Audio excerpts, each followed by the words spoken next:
Hi, my name is Cheyenne. I am in the process of getting the vertical sleeve gastrectomy, which, if you don't know, is a form of bariatric surgery.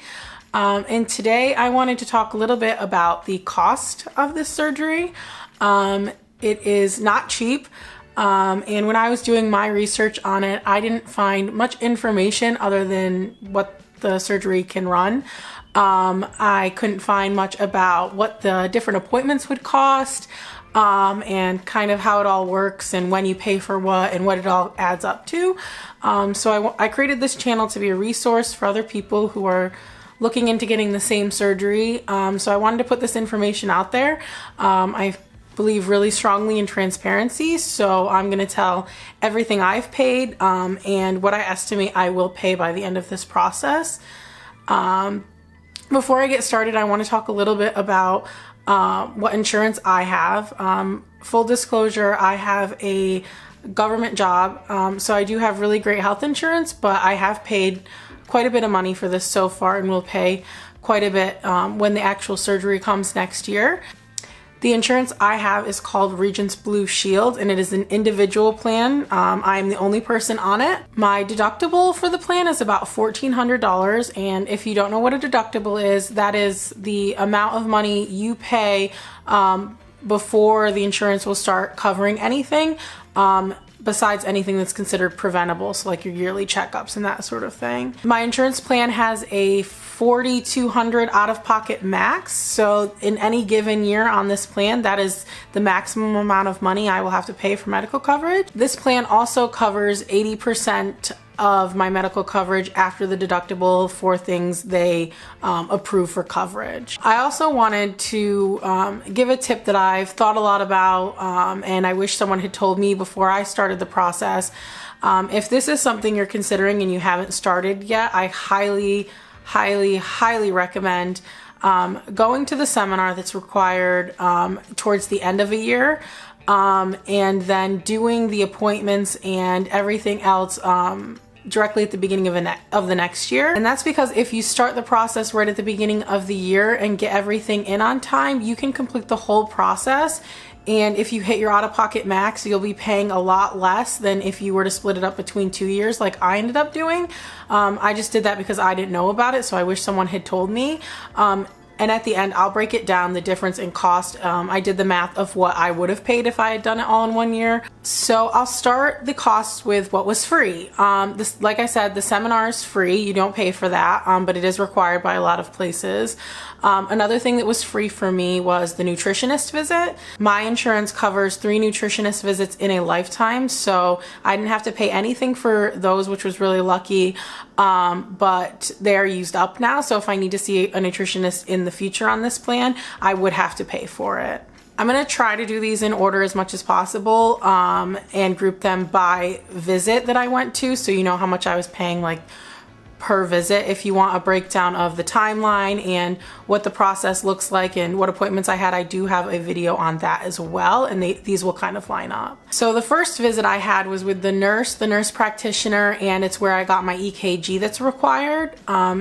And if I'm looking at my phone, it's because all the numbers are there. I can't memorize all of them. But for that visit, I was charged, for the nurse, I was charged $553. And when you have insurance, even if you are still working towards hitting your deductible, they will negotiate a lower price for you because you do have an insurance plan. So they negotiated it down to $332, which I paid, and it applied to my deductible. For the nurse practitioner, they charged me $610.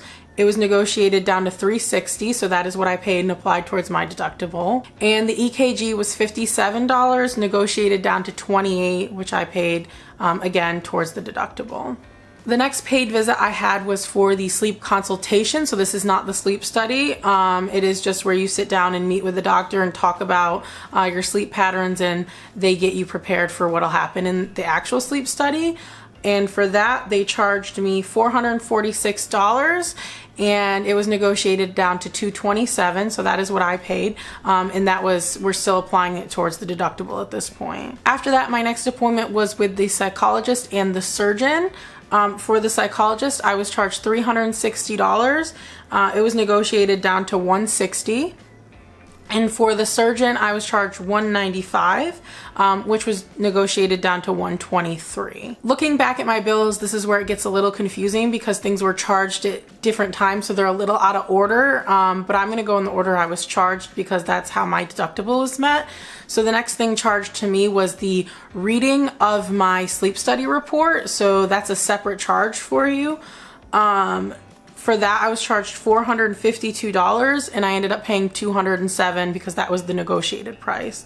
So the sleep study report reading was the last thing I had before my deductible was actually met. So everything after that this year, my insurance was covering at 80%. So I will give those numbers. The first thing I have listed after my deductible was met was to get my blood labs ran.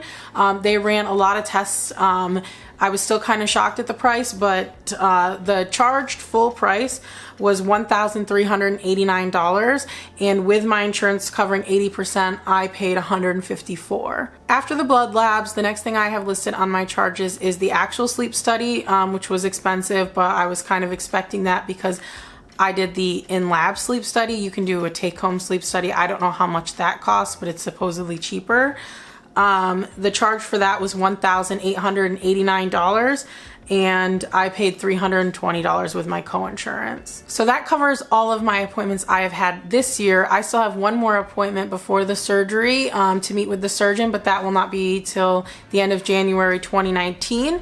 So everything restarts. My deductible, my out-of-pocket max will restart for the year. And this is why I said at the beginning, you want to get everything in 1 year so you won't be paying more like I am. From my previous charges with the surgeon, I can estimate how much I will pay. So the final review with the surgeon should be around $195 with a negotiated price of $123. After that, the last thing I have is the surgery. The surgery in Washington State is $23,000. So the way the insurance works, I will not be paying all of that. I will only pay up to my out-of-pocket max. So I should be paying $4,200 for that. So some totals for everything. With my insurance at the end of all of this, I should have paid $6,146. Without insurance, I would have paid $28,786. If I had done it all in 1 year, like I said at the beginning, I would have only paid up to my out-of-pocket max, which is $4,200. So that would have saved me about $2,000. So like I said, if you can, I know it's hard to wait sometimes, but if you can, try to start in January, get it all done. And then you pay the most up front and then the rest of it's covered for the year, and it can save you some money. So that's my experience and what I have paid for everything. It is expensive, but I believe it's going to be worth it and I'm really excited for it. Like I said at the beginning, I just wanted to be really upfront on the costs and what I paid. I'm really lucky to have a good job with good insurance, but it is still quite an investment that I'm making. And I encourage others to do it too because it's been a great journey so far. If you have any questions about it, I'd be happy to answer. Just comment below. And if you like this, please like and subscribe, and I will see you next time.